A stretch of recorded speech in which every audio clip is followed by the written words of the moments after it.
আসসালামু আলাইকুম প্রিয় দর্শক, আমি ডাক্তার মোহাম্মদ রায়হান উদ্দিন। একজন নারীর বয়স 30 থেকে 40 বছরের মধ্যে ওনার যৌন স্বাস্থ্য ঠিক রাখার জন্য কি করণীয়? শুধু কি মাত্র একজন পুরুষের যৌন স্বাস্থ্য ঠিক রাখবে? একজন নারীর কি যৌন স্বাস্থ্য ঠিক রাখার কোনো প্রয়োজন নেই? তা কিন্তু নয়। একজন নারীরও যৌন স্বাস্থ্য ঠিক রাখা প্রয়োজন। কারণ চেম্বারে অনেক স্বামী এসে বলে থাকেন ওনার স্ত্রীর বয়স 30 থেকে 40 বছর চলছে, কিন্তু ওনার স্ত্রী যৌন আগ্রহ হারিয়ে ফেলেছে, যার কারণে তিনি নিজেও দিনে দিনে যৌন আগ্রহটা হারিয়ে ফেলেছেন। স্বামী স্ত্রী দুজনেরই যৌন আগ্রহ যদি ঠিক থাকে তাহলেই দাম্পত্য জীবনে সুখী হওয়া সহজ হয়। আপনি একজন 30 থেকে 40 বছর বয়সী নারী, তাহলে ধরেই নেব আপনার সন্তান রয়েছে, সন্তানরা স্কুলে যাচ্ছে, আপনার শ্বশুর শাশুড়ি রয়েছে, তাদের টেক কেয়ার করতে হয়, আপনার স্বামীর টেক কেয়ার করতে হয়, আপনার স্বামী কর্মব্যস্ত থাকেন, তিনি দুপুরের খাবারটা খেয়েছেন কিনা সেটার খোঁজ খবর নিতে হয়, আপনার শ্বশুর শাশুড়ি ওষুধ পেয়েছে কিনা, ওষুধ খেয়েছে কিনা সেটার খোঁজ খবর নিতে হয়, আপনার সন্তান স্কুলে গিয়েছে কিনা, পড়াশোনা কেমন করছে সেটার খোঁজ খবর নিতে হয়।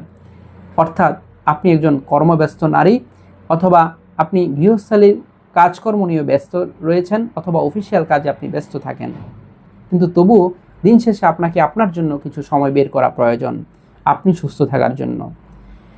যে বিষয়গুলো করণীয় তা হলো, প্রথমে আপনাকে অন্তত খাবারটা মেনটেন করতে হবে, নিয়মিত সুষম খাবার মেনটেন করতে হবে, পুষ্টিগুণ সমৃদ্ধ খাবার, রঙিন ফল মূল খেতে হবে। প্রতিদিন খাদ্য তালিকায় দুধ, ডিম, কলা, খেজুর, বাদাম এই খাবারগুলো অন্তত খাদ্য তালিকায় রাখতে হবে। আপনাকে প্রতিদিন অন্তত 30 মিনিট ব্যায়াম করা প্রয়োজন। সপ্তাহে প্রতিদিন না পারেন অন্তত 5 দিন হলেও আপনাকে ব্যায়াম করা প্রয়োজন।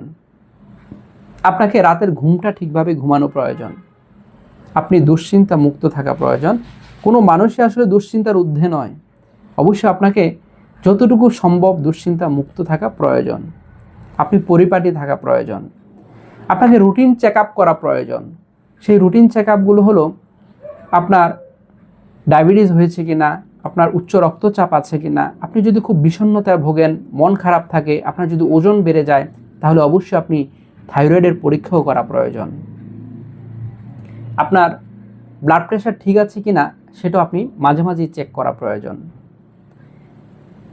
যদি মনে করেন আপনি খুব বিষণ্ণতায় ভুগছেন এবং আপনার যৌন আগ্রহটা দিনে দিন অনেক কমে গিয়েছে, তাহলে অবশ্যই আপনি একজন ডাক্তারের শরণাপন্ন হয়ে যাবেন। আপনার কোনো ধরনের হরমোনাল ইমব্যালেন্স আছে কিনা সেটা বের করে কিন্তু